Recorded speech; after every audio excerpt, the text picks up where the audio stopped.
Carmen Monclus is the Child Protection Coordinator at UNICEF. She joins us live from Gaziantep in Türkiye. Carmen, right across the border into Syria, I imagine in terms of aid and resources, it is like a different world. Well, it is and it is not. I mean, we are having also many challenges, but also many similarities. Of course, the level of suffer is very similar. However, the rescue efforts are more difficult because we're already departing in from an area where population had already been suffering from an armed conflict. As you know, we access northwest Syria from Türkiye, from here in Gaziantep, where I am now, under the auspices of a UN Security Council resolution that's been ongoing since years now.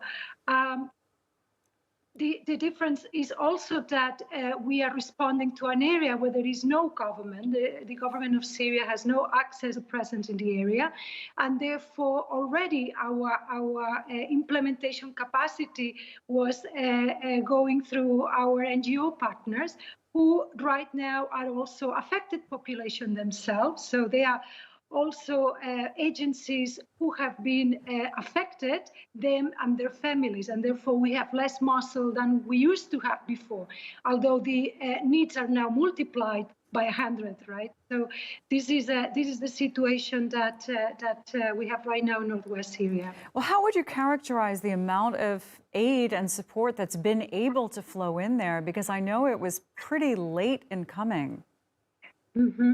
Well, we have had many challenges, as you can imagine, in going into northwest Syria. We only have one port open at the moment, which is Bab al-Hawa. We used to have 4 other ports in the past, which have been progressively been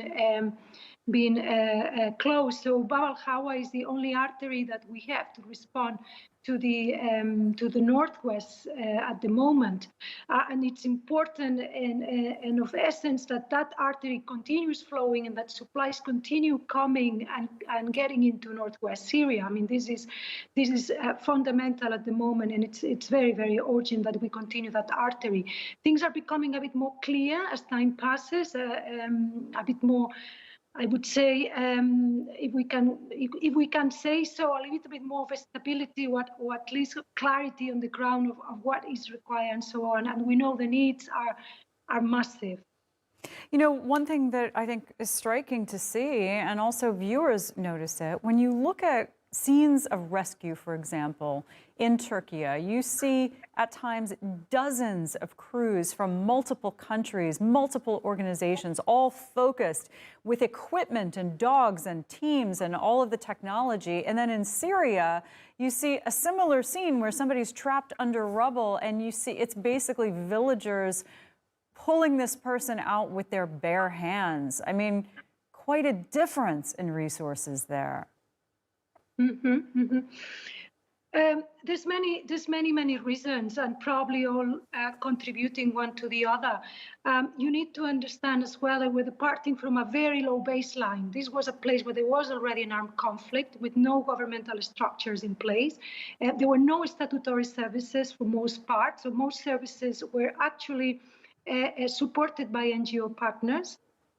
And also the fact that our access has not always been a given. I mean, even now we have a very limited time frame that we have where we will be able to continue operating in Northwest as it is. As mentioned, we operate under the auspices of a UN Security Council resolution as well. The fact is that there are few rescue teams at the moment. I mean, many are, they existed already before. People in the rubble in northwest Syria is not only a novelty now. I mean, we already had before people under the rubble, but perhaps what the earthquake has provided is visualized already situation, an existing situation that has exponentially I would say, going from bad to worse. We're departing from a very already dire situation in northwest Syria that the UN has been advocating for a long time. You know, Carmen, if anybody knows what the situation is there, the reality, it's you. Describe for people how you would characterize the state of existence for Syrian children in this area right now. Well, as you all know, this has been a very long war, and understandably, there's been a lot of international fatigue. And the level of destruction that we're seeing right now is, of course, unprecedented. But this is children that have already been witnessing and going through unimaginable difficulties. So this is only aggravating an already very dire situation for children in Syria.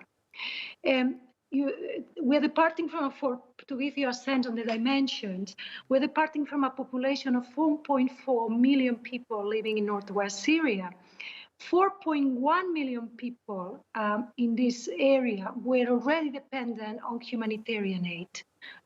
So this means that we are actually responding to an emergency that was already an emergency. So we're utilizing the structures that were already precarious at the time to respond to an existing emergency, to be able to respond to the effects of an earthquake of these dimensions. So as you can imagine, the effect on children is massive. Children have been paying the highest toll of this conflict, and they are now paying the highest toll of this earthquake and the dynamics of it as well.